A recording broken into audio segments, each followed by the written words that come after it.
You're funny. But easy. You're funny, man. What are you laughing about? They were making jokes before you got on. Yeah, I'm sure. All right, so Not these guys. Yeah, we are That's live for Lions Nation Unite post game. We got the guys here. We're just going to be taking questions, going through some different stuff after the beatdown that happened at Ford Field. Love to start off by just listening to some quick feedback as to what you guys thought about the game. Herm, I know you got thoughts. You said that was a game that was played, or was there an exhibition at Ford Field?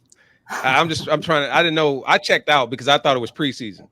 I'm being honest. I didn't know what was going on there because one, I could not name the name. I think it was Mac Jones. Is that who it was for the? What's Mac Jones? I'm like I was sitting here looking, going, man, I don't know anybody that's out here on this field for this team. Like, are they trying to trim down their roster from like 100 people to get down to the 53-man roster? I don't know. I'm not trying to be funny. I'm not trying to be funny, but it was a whooping. It was with switches. They brought out the switches. They came out. They took the belt. Then all of a sudden they said, "Man, we're gonna get the switches and we're gonna go after the Jaguars." Man, they put it on them. That's all I know. When you can score that many points, and you could score, not punt. I mean, yeah. I think the kids these days are calling it BTA. And it's belt to ASS. I'm not gonna say it, but I'll spell it. And that's what that was, man. You know, I thought I was gonna say it was gonna be something else. Beat that. It's all right. So I mean, very similar. Yeah. Whatever works. Don't get creative with it.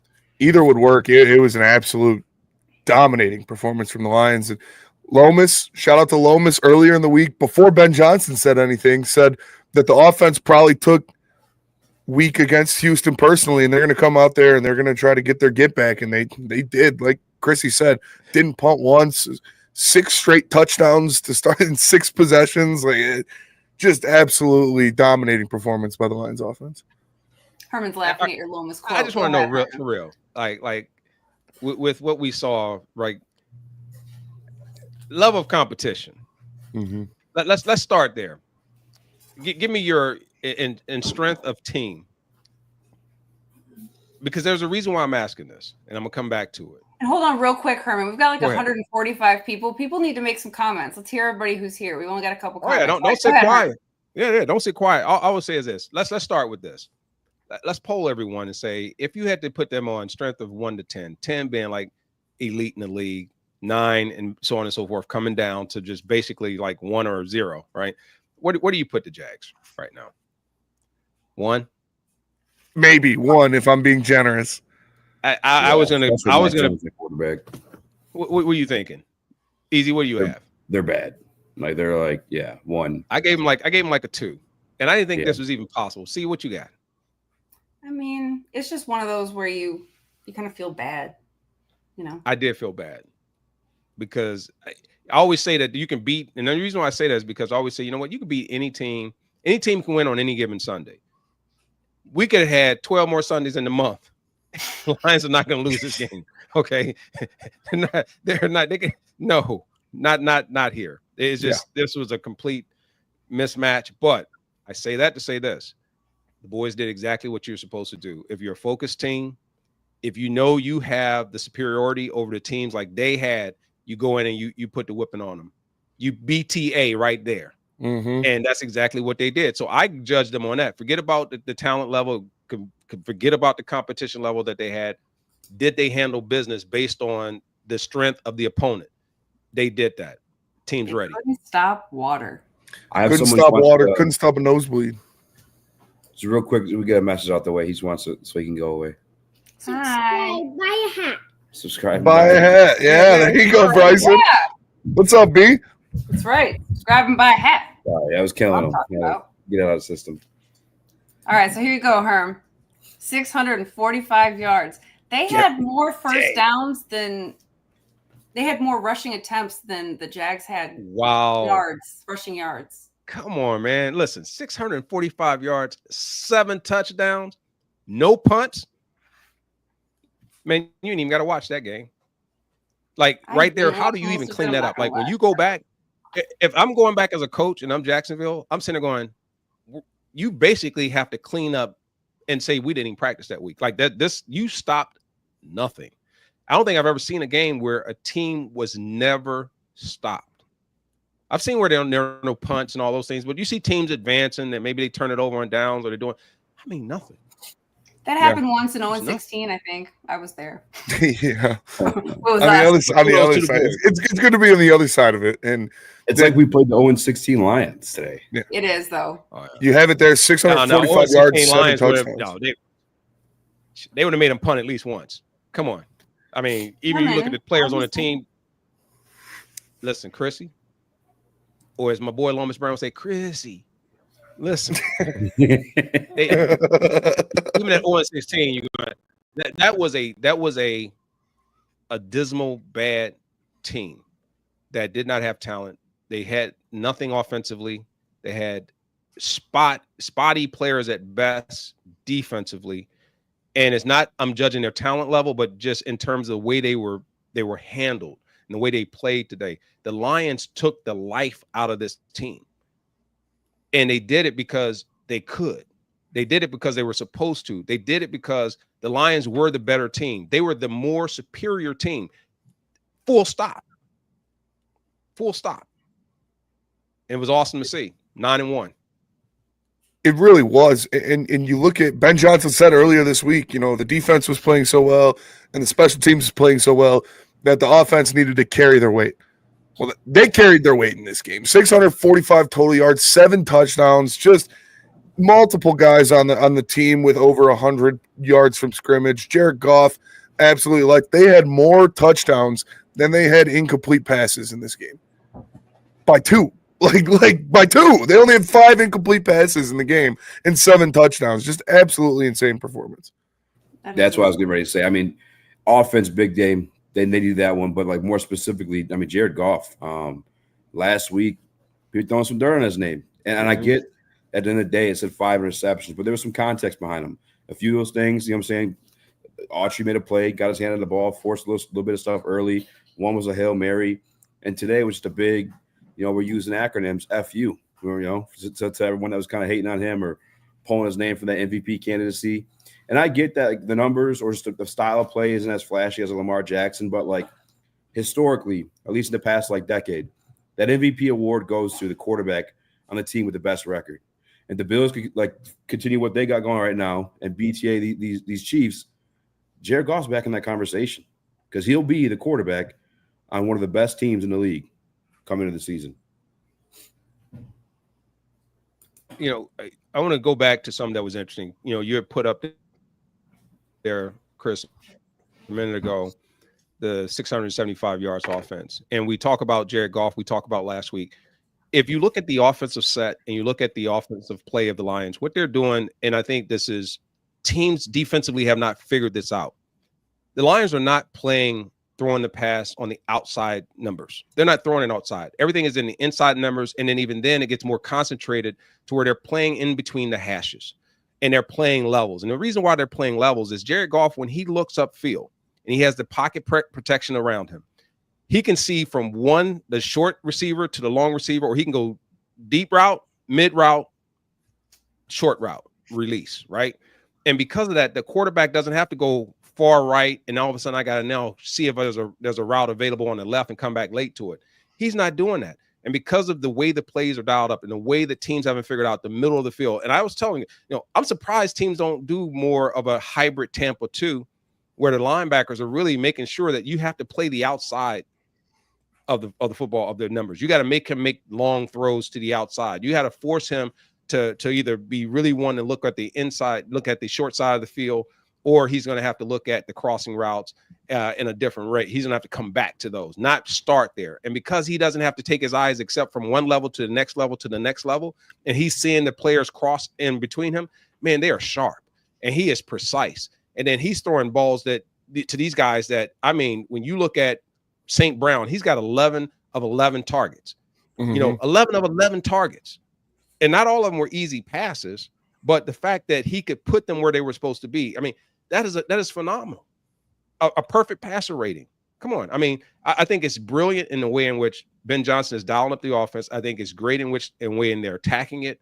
And I think the defense, I think the Texans were the only team I've seen so far this year that knew that. And they went man, and their linebackers stayed right in the middle, and they made them have to force themselves open. And Jared Goff had to hold the football. Yeah, it was an awesome performance. And Ben Johnson before the season said offense 401 is what you're looking at, a graduate level course in offense from this team. And it's exactly what it looked like. St. Brown right there, 11 catches, 161 yards, 2 touchdowns. Jameson Williams over 120 yards and a touchdown himself on a couple catches. He had 4 catches right there, 120 yards and a touchdown.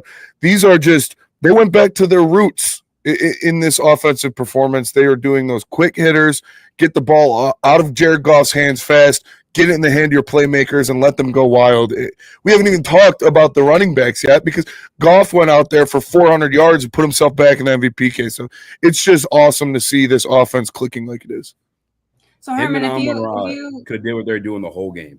Yeah. It was just pitch and catch. Pitch and catch. Herman said the 11-11. Like if Goff wanted to, every single pass could have been to Amon-Ra St. Brown today. They were on the money, and they made it look like clockwork. So Herman, if you're talking about the fact that this was a scrimmage, what is going to be the Lions' biggest hurdle to overcome once you get to that playoff level? Because that's when you can really pick apart the teams and really go against, have more of a strategic game plan maybe than some of these other games. If we want to look at what's been the toughest challenge and what they're going to see more of is, I would say I have to go back to the Texans because I think they had the right blueprint defensively. Take away Jared Goff's interceptions. Take away the fact that he had some plays that maybe an interception that shouldn't be there. Maybe he stared down a guy too long or whatever the case may be. But it was a team that said, we're going to take away things from you and we're going to force you to have to do other things. In the championship games, they take away your strength. They don't play straight up football game. Yeah. Teams are not going to play straight up. They're going to say, you know what? I don't care. We have to put double and triple coverage on people. Teams used to walk and play an 8-man box and go man because they had cover corners. Lions are going to benefit for teams that don't have cover corners and guys that just can't play a lot of man. The Lions played man across the board most of the time. A lot of the times when Jacksonville would try and throw the ball, and they would bring extra guys up into the line and then maybe make some of them go out. And the reason they could do that, there was no threat. But I see that's going to be something that I think the Lions are going to have to deal with as we get further down when they face teams that have the strength, they have the personnel, and they have the strategies and the schemes that can take away players and take away certain strengths that the team possesses. All right, so Herman, I want to ask you a question. So, what do you want our people who are watching the stream to weigh in on? What question you got for them? Yes or no, or what do you want to know? Because I know you like to poll. Right here, I look at what's remaining, and this is for everyone that's on right now, including our team here. So your Lions have 7 games remaining. They 5 games at home. I think they have 2 on the road.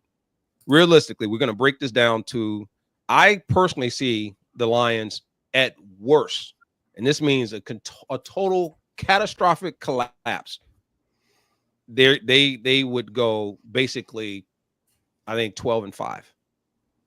My best case scenario I'm looking at right now is this team could potentially go 15-2. I really do. I see them maybe, because of the way the home games are lining up. That's what I see. I'm curious to see, what do you think? And then that gives them a first round bye. I think it gives them also, basically home field advantage through, and then everything goes through Detroit. I think so everybody put your final record prediction in the chat. Right, Herm? Put it in there. All right.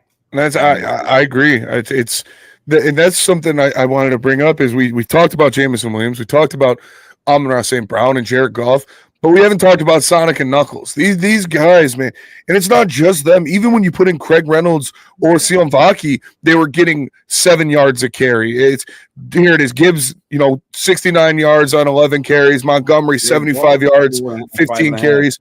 3 touchdowns between the two of them. These guys are – I talked about it on the live broadcast over on Woodward Sports that I don't know of a better backfield duo ever than what these guys are becoming, than how they're playing off of each other and how well they play. Like when you look at great running back duos, it's Barry Sanders and the other guy. It's Walter Payton and the other guy. Eric Dickerson and the other guy.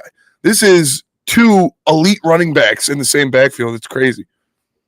I want to chime in on that. Now, I agree that when you look at running backs that basically are the same in terms of production, they just get there differently. The difference in some of those errors that you had was you had an all Scott, right? You had a fullback, you had a work done, then you had a fullback, you had Barry, then you had a Corey Schlesinger. And then it was the fullback. You always had to have that lead back or that I back. Barry was the only one that was unique, where they always said, hey, we don't want him because it slowed him down. Yeah. Unless we were in a goal line situation. But in this day and age, I think it's rare. I think it's going to be hard to find another team that will, in any near future, that's going to be able to put together the impact that the backfield carries that the Detroit Lions have in both Sonic and Knuckles. I agree with you. I think that is unbelievable in terms of the way that's kind of culminated and that's come together. Quick shout out to everybody in the chat dropping comments in there. Girth Brooks, just a fan. Harrison Wells, Corey Patterson, Talib, Tabitha, John Effing Lord. Shout out to all you guys in the chat dropping in there for us. Easy, what do you think about these runs? Weigh in on this one about Alex.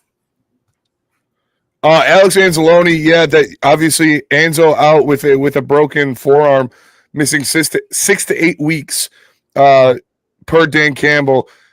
Sounds like it'll be right in time for those playoffs to start, so that's good. But you hate to see that. He was playing fantastic this year. He's been playing very well the past couple seasons, and just means Jack Campbell and Malcolm Rodriguez got to step up. Jack Campbell has been playing lights out the past couple games, so he needs to continue that level of play. And when you have Brian Branch and Kirby Joseph behind you in the middle of the field, it makes those linebackers' job a little easy. So I don't want to say it's not a huge loss because it is. He's your captain, but I think they'll be able to keep the train rolling even without him for a couple weeks.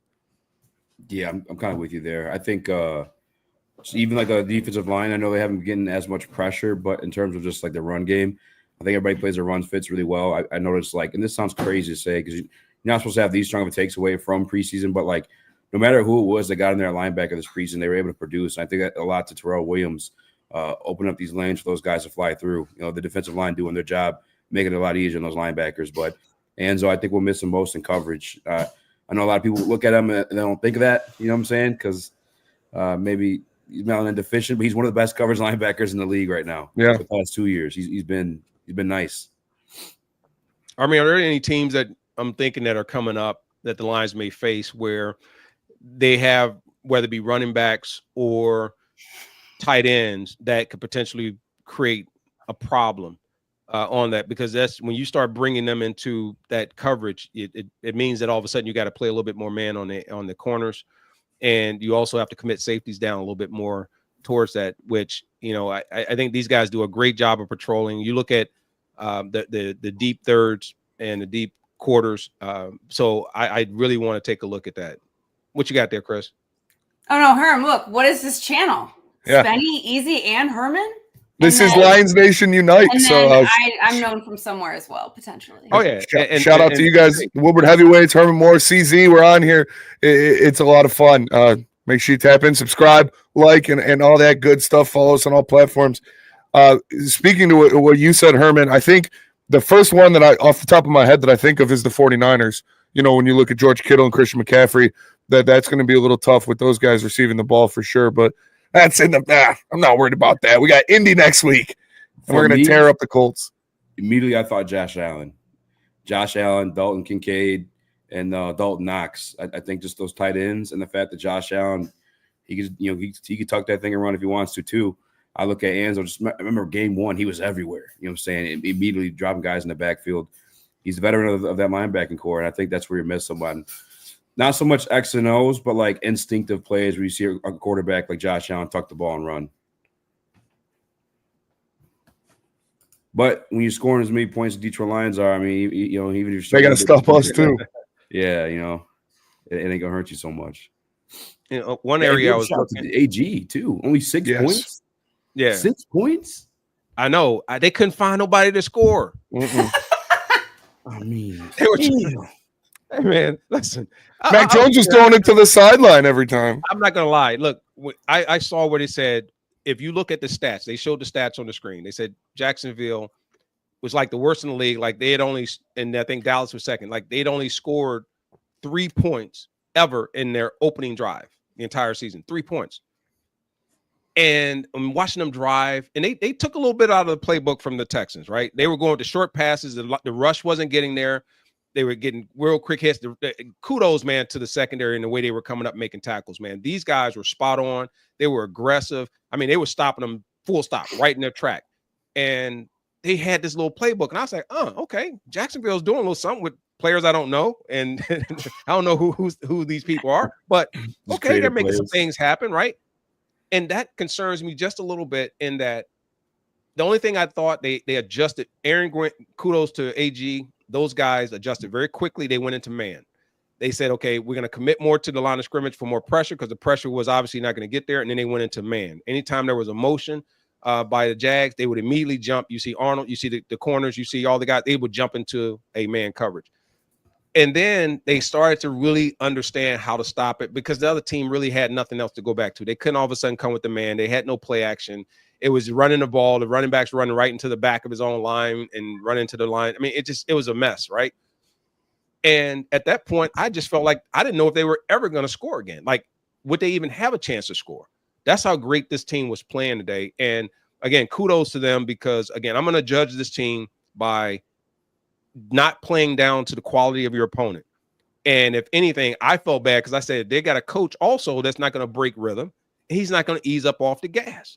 He's going to step on the throat. He's going to stay on the throttle. And that's a professionalism that a lot of coaches don't extend to their team to make sure that they stay on point and they don't come off the throttle. If you don't come off the throttle, do like he did. Bring your starters out.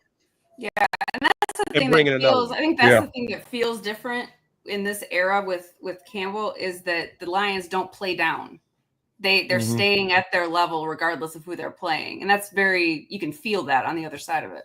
Yeah, and shout out to everybody in the chat. I see Drago, I see Jane Doe, I see Shamir Currington saying about Kansas City got their first loss. And yeah, that is huge now. Lions tied with the best record in the NFL. Dragonor 2009 said with today's big win, I bet Herman Moore remembers that 44-0 Detroit Lions over Jaguars game in '95. Oh yeah, I think that was a game. Actually, one day I'll bring it back up. There's a game ball that we received because that's when Brett and I broke the tandem record, NFL tandem record that we still hold. We broke it against the Jaguars, and then we had I think a couple more games left in that season. So yeah, I remember that game well. So Herman, are you worried about St. Brown breaking your record of 3 consecutive 1,000-yard seasons? So talk about. No, I don't think so. I think Calvin has more than that. Wait a minute, I think I think Calvin has more than that consecutive. But yeah, I mean, no 3 consecutive. I actually Calvin's looked it got up. 6 consecutive. It's not, but I'll look it up for you. Yeah, I think he has more consecutive. But no, not at all. You know, it's a different time. It's a different era, and you know, you don't worry so much about records because. I used to because it seemed like it meant something, but it doesn't. It doesn't mean as much. It's a great accolade.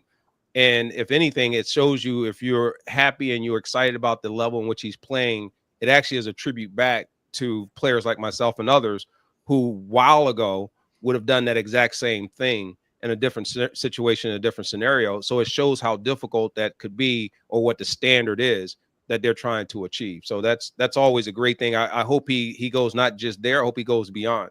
Yeah. And DJ has 6. I think what I was thinking was that he only had one season of 100-yard receptions. Yeah.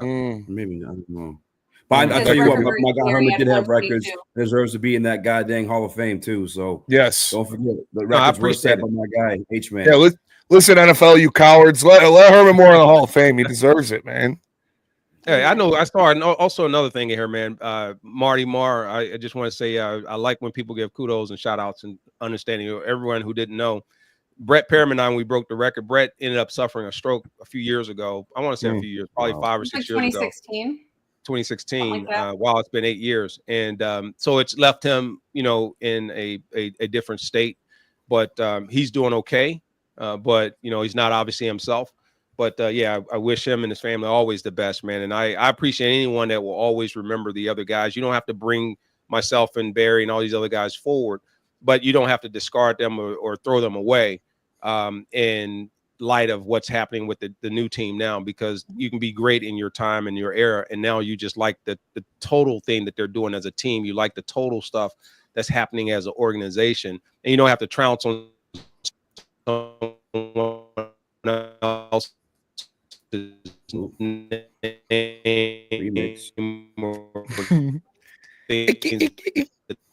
He's doing like that too. He's Hey, like, man, you're we're breaking up. hearing a sentence he finished like 5 minutes ago. In order to elevate the ones that are doing great Oh no. today. So I think it's kudos to them. See, he should have kept hyping himself up. And that would have happened. See, you should have said, put me in the Hall of Fame. None of that would have happened. Now is he frozen? He is frozen. It looks like he's frozen. Yeah. Okay. At least he's not looking crazy, you know. He was talking about that secondary. Really messed up way. Oh, he's trying to move again. Oh, here you go. Here you go, Ant. And now he's not. Now he's gone. Damn. Yeah, just froze for sure. And that is something we got to talk about is Aaron Glenn. But I saw that comment from who was it in the Woodward Sports chat sorry, in the comment section from Jane Doe talking about Kirby's postgame show. And that is true. BTA, baby. You want to talk BTA, you want to talk about beating these guys. If you don't show it, Herman said it, it's not, they just don't take their foot off the gas until they put in the secondary. If you don't want the Lions to embarrass your team, be good at football. That's all you got to do. You got to be good at football, and then they won't embarrass you. But if you're showing up to our house and expect us to go easy on you, sorry, it's not going to happen. You know, you're all grown men out there. You're all getting paid millions of dollars. It is BTA. Mm-hmm. And people are talking. Xavier McKinney said, "Oh, they're embarrassing people. We don't like that." But listen, you got to show up to play. We're not taking plays off just because we're up by 20. We'll put our backups in the fourth quarter, but that's how you get hurt. Taking plays off. You finish the food on your plate, but like a great poet once said, "Wop wop wop wop wop." Yep. Stop mess them up. Stop mess them up. Yeah. The kids about. I think Herman's still moving slow. Yeah. I don't know what's going on over there. It's kind of we could all join him. Yeah. so it looks normal. Yeah. No, but just a dominating performance from the Lions. Yeah. Girth Brooks 313 here says Girth Brooks is crazy. If we, I mean, sometimes you just got to go ahead and put it up. I mean, yeah, he said if we go out and get that that chip, Aaron Glenn and Ben Johnson aren't going anywhere other than back to back in Detroit. I don't know. I think Aaron Glenn's a shoe-in for the New Orleans job. I just do. Ben Johnson, who knows? He's a squirrely guy. He's turned down jobs before. I don't know. Why you gotta be squirrely? He's a little squirrely. Whirly. Real quick, because Herman was talking about that defense, the secondary, and you talk about Kirby in his postgame comments. Let's not forget our guy Kirby Joseph leading the league in interceptions. Let's also not number one my guy Spinney called at the beginning of the season. Let's not forget myself. Called his rookie year. We had one in Kirby Joseph, and I just it's awesome to see, because I remember certain times leading up to this season, like people turned their back on him and we're talking kind of crazy about him and putting him on these hypothetical second string and third strings when we talk about the depth chart going into the season. It's like, what are you guys watching that like we're missing here? Because like this guy's balling 4 to 7 both his first 2 years with like no. I want to say no help, but not the caliber of cornerback play he's had on the outside, this season. And now he finally gets that, and here you go, leading the league in interceptions. Yeah, you know who you were.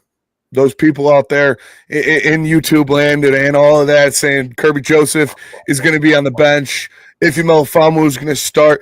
Kirby Joseph is the best safety in the NFL, and the second best safety in the NFL is Brian Branch. We legitimately have 2 first-team All-Pro safeties on this team. It's insane what they're doing. And again, a credit to Aaron Glenn for having that secondary absolutely humming, just like the rest of their defense. Those guys are ready to go every single game, and they always come up with a turnover in a big moment. Absolutely. I'm gonna do my stuff. So we'll see if Herman comes back. He's probably starting something. But I did want to show this one here. I appreciated your quote here, Easy. Here, let me do this here. Oh, I think we got Herman. What you got there, huh? Yeah. I'm not crying. You're crying. There it is. Aiden Hudson. I mean, honest, how crazy? It's been what, like Herman, you got some walking. You got some trail mix.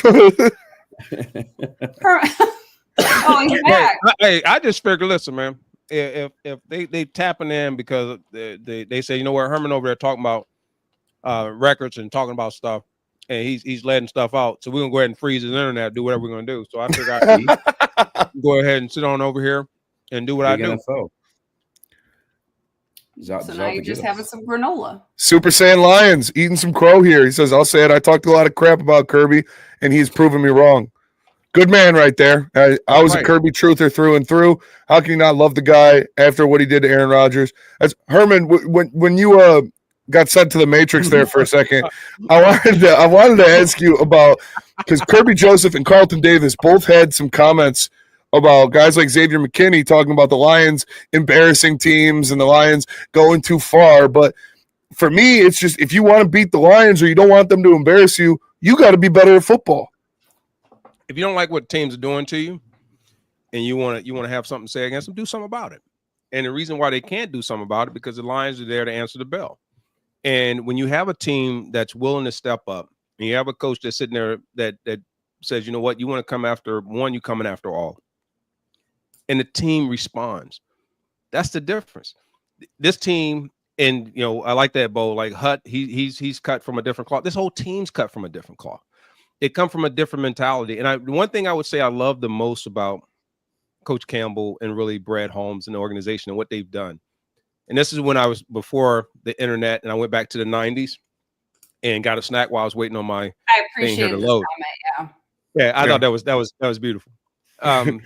Is that it's not about forgetting about past as much as it is remembering that you have the ability to start your own story, your own chapters, and embrace that and let your legacy be your legacy. It is not about the past. It's not about what's going to be beyond you when this team is done. It's about the team now. And because he's instilled that mentality, the team plays like every game is a sense of urgency. Beautiful. And they go out and they take care of business. And I'm telling you, man, when I go back and most people aren't going to see it, they don't step off the pedal. They're up on these teams. You know why the people looks like they're getting these college scores and they're running up the score? It's not so much that. They just don't stop. They don't step off the gas. And if they're going to step off the gas, they bring out somebody else who's going to come in who may not be the starter, but he's going to stay on the gas. Mm-hmm. That's champion. That's staying prepared. That's staying ready so you ain't got to get ready. Love it. Yeah. That's what this Lion is.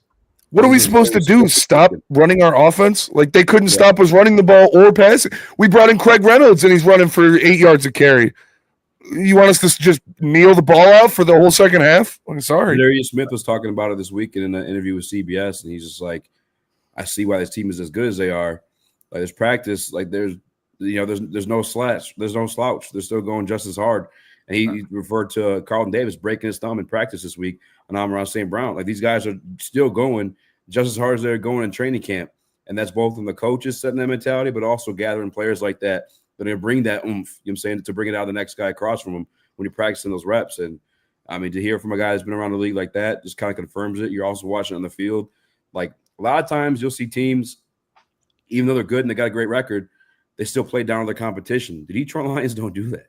No, like they're not doing that. If you're in there, it's like the gladiator, and they're just telling you. I think Coach Campbell just has like such a pure leadership. Like you don't sense any sort of manipulation, anything from him. He's just such like a. He's a natural leader. He's a real guy too. Yeah, I mean, I think it's just what you see is what you actually get. Like he's not bullshit, and he's not doing anything like that, you know. And that's just, I think that's just the key. What movie have you not seen? So Easy. He's never seen The Gladiator. What? Even I've seen The Gladiator. Are you not entertained? That's what I'm saying. It's not. Are you not entertained? Yeah, That's not why you are here. The Lions are whooping their ass, and they look over to Dan Campbell. Have you coming out yet? Dan Campbell goes, Come on. Off with the Yeah. That's it. Go for it on fourth down. You know, Hey, hold on. Here's a nice stat. Hey, here's a nice stat for everyone. Jared Goff running the football, man. I'm going. Oh, wait a minute. 5.3 yards per carry. And when he rolled out a couple of times, I'm like, okay, Yeah, he actually looked like he got a few wheels like that too. Right. Yeah, had a nice ball on the run. Yeah, Jared Goff. Listen, we're not gonna talk about my past life. All right. No comment. Yeah, no comment on that one. I'm gonna tell you something easy, man. If you haven't seen the Gladiator, listen. Hey, Earl. all right, what we'll have to do, because our relationship we have over there at Imagine, man, we're gonna have to go over and before Gladiator 2 comes to the theaters, I know that's coming out. We need to go get Gladiator 1. We're gonna have an easy day. Yeah, we get the theater, and there's a room in there that I know we got. Chris, you remember the one that's got like what 20 seats, 30 seats in it, or whatever? The screening room. Yeah, the one screening room. I'm thinking we do that. Invite some of the people here want to come in, hang out with us. We get popcorn, we get the food, we put in the Gladiator, man. It's on point. It's on us. I'd be down for that for sure. I'm honestly really down to do that. That sounds dude. That's Russell Crowe's best performance of his life. I can't confirm. No. It's all speculation till I Joaquin Phoenix too. Joaquin Phoenix, yeah, he's kind of gross. Who played the Joker? Joaquin Phoenix. No, the first one. I mixed them up. A million people have played Heath Ledger. Yeah, the first one. You're talking about Jack Nicholson. Yeah, like a million people have played these roles. That is very true. But nobody wants to play who's next for the Lions. Hey, Juice's Ghost says draw some abs on easy first. Like gladiators for the movie. No one wants to get into the cage with these Lions, though. Not like real gladiators. It's awesome to see them just on both sides of the ball dominating the way they are. And they had the off game where they went into, obviously, Houston, threw some interceptions. But a big bounce back game for Jared Goff. And how much of a confidence boost is that for the offense, Herman? I know they weren't down on him at all because they know it was a couple crazy plays, but just immediately get back on the horse next week and have the best game of the year so far for him. I don't think there's ever a question. Jared Goff knows he's capable. If you listen to some of the statistics and, as far as what he's done so far in the last, 3, 4, 5 years, that's amazing, right? That's amazing to see where he leads and where he stacks up against the elite in the NFL. If you look at Jared Goff just from a statistical standpoint, he's been one of the elite quarterbacks over the last 4 or 5 years easily in the NFL. And I look at it and say he's found a home. He's found his rhythm. And when a quarterback has that and you have the maturity and the players are maturing at the right time, the young talent has gained enough experience to where when all the jitters and all the anxiety and all the uncertainty and the lack of trust that may be there originally with your OC and your DC and your head coach with these young players, it's all there. They're expected to go out and win, and now they're playing and they're writing their own way. That's what I'm loving about it. They're not contained. They're not saying, hey, you can only be this good. They're saying, no, we're not going to be good. We're going to be great. And we're going to do it over and over. We don't want to know anything other than excellence. And in doing that, it creates culture. We keep hearing people talk about culture. We hear them talk about the culture of the Lions and what Dan Campbell has done. Winning is a culture. Expecting to win and expecting to play hard, expecting to go out and make plays, not make mistakes. When things go bad, you bounce up, you get back on it, and you get back at it, right? That's culture. And they're building it all the way through. I mean, it's running through their veins, man. It's running through their sleeps. When they have dreams, they don't have nightmares. They have nightmares about not doing well. You understand? I mean, that's real. So now you have a team. You have a lot of the work and the heavy lift that we see with the teams that are struggling, a lot of coaches that are struggling with their team. They have to convince them that they can do better. They have to convince them to come to practice and bring that winning mentality. They have to convince them to come in on game day and what's wrong. Don't blame your brother. Don't blame your teammate. Come together, bond together, do something about it. The heavy lifting's gone. Mm-hmm. That's Coach Campbell's era. That's Brad Holmes' era. That's the new Detroit Lions. That's the grit Lions.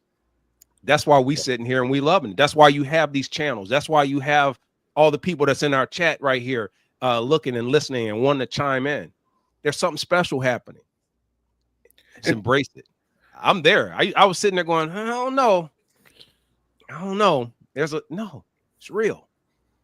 And it starts from the top with Sheila Ford Hamp to Brad Holmes to Dan Campbell and then to the players. Mhm. And Easy said something during the Woodward Sports live stream that really I didn't know, but I saw Penei Sewell still out there getting snaps in a 45-point game, still playing right tackle. And Easy, tell him what you told me. He don't sit out. So like there'll be days, at least in the final, like the closing days of training camp, they gave a lot of the offensive linemen, the days off. They're like, you rest today. We got a game coming up this week. And Penei was like, nah. And he went and he started getting his reps in that left tackle. Like he won't take the plays off. He doesn't want to take the plays off. He wants to. It's everything Herman said. That he wants to be in there. He wants to finish his food. He's a dog, and you can't pull a guy out. He just wants to continue to focus on his game and continue dominating. And some people are built different like that. Me personally, I'll be on the sideline. I'll be with the trail mix like Herman. You know what I'm saying? Yeah, I feet up trail mix. When that's your best player, when that's your best player, the best player on your team doing that, that trickles down to everybody else. Because I know Hutch is the same way. If Hutch, barring his injury, he would have been out there every single snap too. Look at him rehabbing right now. Yeah. His leg was snapped in half like 35 days ago. Mhm. He's already in the pool, like walking on it. That's crazy. That's crazy. These guys are both different. And shout out to Brad Holmes and honestly too, your former teammate too, Chris Spielman. He was a dog like that too. That's the DNA. That's the guys they're looking for. Some crazy MFs like him. Yeah, Herm, let's not forget about the video that we made where you were endorsing Chris Spielman. Remember that? Oh yeah, I remember. There were a lot of candidates that came up. I have some that called me up and said, "Man, why didn't you throw me in, or why you didn't put my name in the hat?" It's not about finding players. It's everything else. It's a mentality. You can't bring the old boy system, good old boy system. You can't bring something that's already been rinsed and repeated. You want to bring in something different. I give Sheila Hemp and those guys, I give her and her team, her family credit. You know what they say? Something different. Because what's the harm? What's the harm? The harm is you may end up actually getting it right. And again, I love the fact that I feel envious as a former player about what this team has and the support they have of this organization at this moment to put together this type of a team. And if I didn't feel this way, I would be saying, what? Same old Lions. But I'm sitting there going, damn, I wish I could play on a team like this. Not changing my players. I'm not changing my teammates. My teammates were great teammates. Changing the way it's done. My offensive coordinators. I'm not going to change out Tom Moore. People are like, hey, how would it be like to play this? No, Ben Johnson's got his system. He's got his team. He's got his players. I had no problem with Tom Moore and Charlie Sanders. Charlie Sanders was my Antoine Randall L. Right? I had a Hall of Famer. And I had people who understood. But it wasn't all together at one time. It wasn't all there. The rules and how we were judged weren't the way it is now. It's judged by hard work. Hell, everybody wants to work hard. Mm-hmm. Everyone wants to go out and play hard. But you weren't rewarded for that. You were only rewarded on statistics, which means you had to have a selfishness. It's not here. This is, you know what? Your film won't lie if you go out and you do you are supposed to do. So, yeah, I love it, man. I sit here and I go, I want to be envious one more big ass time. And I want to say, man, I wish I would have won me a Super Bowl like this team won. Man. I'm waiting. Look, we got a little suggestion here. You can line up for a few. Sorry.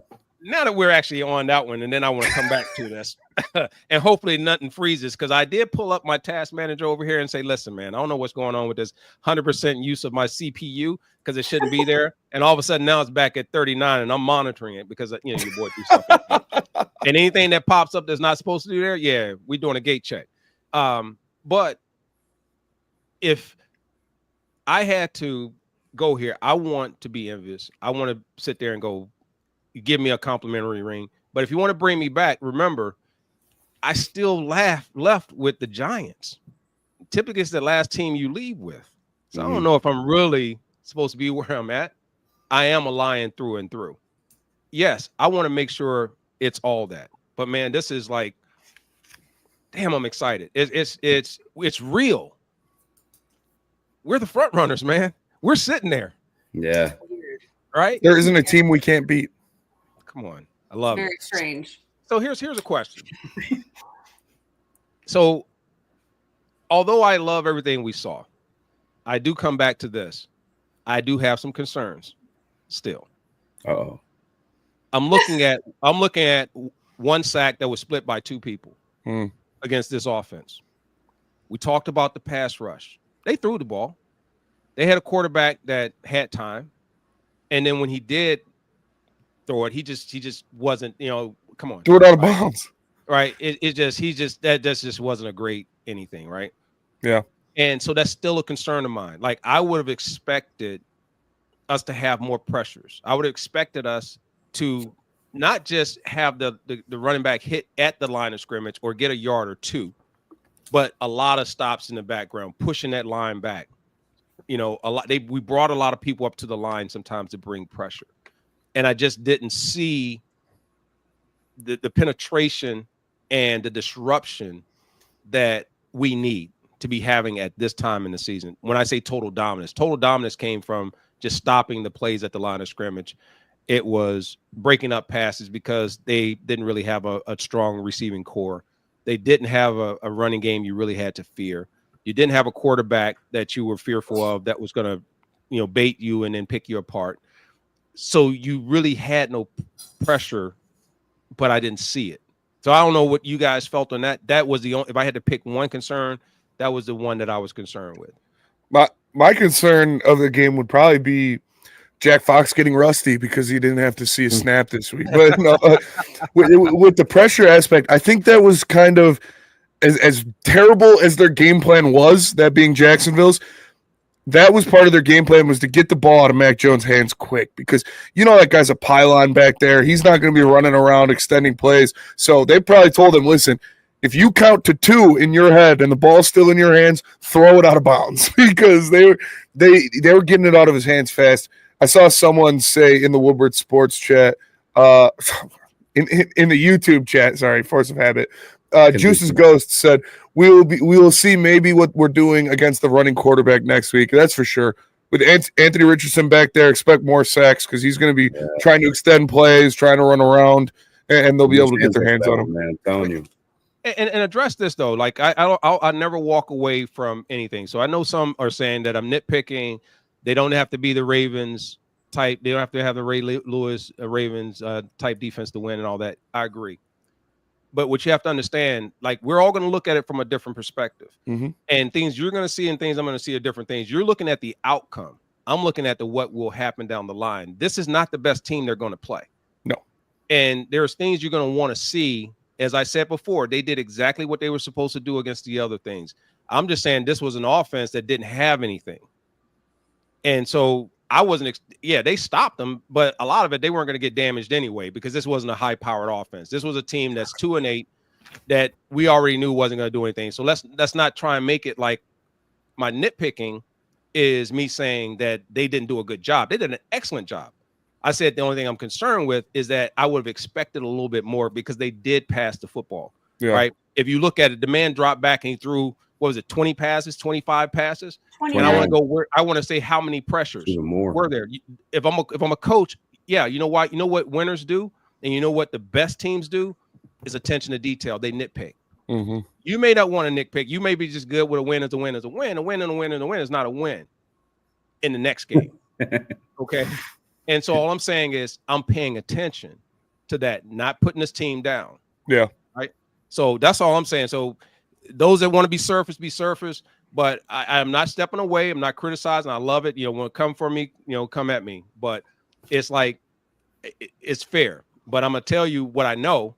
And what I'm telling you, that's not going to be okay. Okay. If all of a sudden we were handing the ball, let's use Barry, and we were handing the ball, we were playing Jacksonville, and they were the 31st ranked defense, and Barry had 2 yards, you're going to ask what the hell happened. You're going to say, why didn't it happen? He should have had more yards. What did the line do? What could the line not do better? Did they not? Yeah. So I'm sitting there going, okay, I want at least pressures. And I know we had those. I know we had them, but I'm just saying, you just expect more. I've seen them go against a more elite group, and it seemed like it was more there. So, yeah. I agree. Yeah.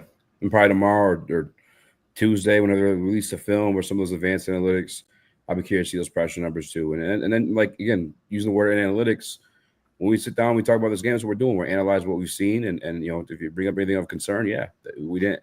You brought in Za'Darius Smith, and you're beating on this team. You thought we have a lot more sacks. So I don't think there's any issue with saying that. You're just analyzing what you saw. I think it's pretty awesome that you're analyzing that they didn't win pretty enough. Yeah, I mean, a win. We will always say this: we take an ugly win over a beautiful loss any day. Let me ask you this, I have no problem there. Because I know that, or any of you guys, I know that as last season there was a big kind of, you have a different approach when you're not expected to win. You're able to kind of let loose a little bit more because you don't have that pressure of being expected to win. The fact that they're winning so handedly, what will that do for them when they do hit the playoffs? Like, do you think that'll do something for their confidence or their approach, considering they're just mowing these teams over? No, I think what it comes down to is this: if you have the talent, you have the skills. If you do what you're supposed to, you can't worry so much about the opponent. You worry about what they're doing and then how you're going to react and or attack it. That's it, because that's all you can control. And the Lions, in my opinion, are controlling what happens next. They're controlling what happens in the beginning, and then they're evaluating all that happens in between. So I don't think I'm concerned about if the teams that have tougher critical games, because they're working on the discipline. I'm looking for the consistency of being sound, no turnovers, penalties, smart with the football, assignment sound, the details. If you're there on the details, what more can you do? If you're playing at the top of your ability to the best of your ability, and you're making sure you're sounding your assignment, and that you are disciplined in what you do, it will be what it will be. That's all it is. And the Lions are doing that. So I think, the other teams should be fearful of not making mistakes against this Detroit Lions team, because they will capitalize, and they will be prepared, and they will be ready. Yeah, I think it's like what we said earlier too. Just finish your food, just keep going. No one let the foot off the brake. And I think that's like, as long as you have that mentality, like you're never met with that wall because you're constantly running through it. All right. Well, I said we should close this out. Herman, why don't you tease? What are you looking forward to talking to Lomas about tomorrow? Because you guys should be on tomorrow. Well, I was going to see if he can bring over. I was going to see if he could put on his little nerd glasses or whatever, man, and come over here and fix my computer. And if any of you, how many of you want Lomas? Hey, how many of you, me wanting Lomas to fix on my computer would be like me wanting to take to the field with the Jaguars. My team, right? He is not here to defend himself. And no, he's not going to do that. What we're going to talk about, what Lomas not going to do, we're usually what we're going to do is we're going to break down, and he and I will go back and forth with what we saw. I think there's going to be a lot of similarities, because we saw a team that is firing all cylinders. We see a team that is really hard to pick apart things on them. The only thing you can ask them to do is to complete certain things. That's all you want to see. When I talked about the pass rush and things like that, it's like, how do you complete that? Because ultimately, you're not pushing back and making a pass rush just to kind of say, oh, I got a pass rush. No, you're trying to create turnovers. You're trying to create disruption. You're trying to be a consistent thorn in the side of something, right? And that means even though that team you just played, you faced can't do it, what will you do when you face those that are going to come with the same attitude and vigor, that are going to think your team isn't nothing, that y'all are fake, and they're going to try and treat you as such, which will be a mistake. But they're going to do that. So Lomas and I, we're going to dig into that. I'm looking forward to talking about what happens next with this team, the possibilities of the opponents that they have facing down the road, if there's any hiccups that we could see potentially happening. But right now, I see it comes down to them, Green Bay and Minnesota, for the NFC North. And then I think in that trio of teams, we may be looking at who's going to either have a wild card or end up having a first-round bye, and potentially having the ability to play throughout the playoffs at home. So that's what we're going to probably wrap on tomorrow. Okay. Can you guys talk about Mike Tyson too? I was going to say that comment, did you hear Jake Paul? Or do you want us to start blowing this up right now? On Mike. That's shocking. Huh?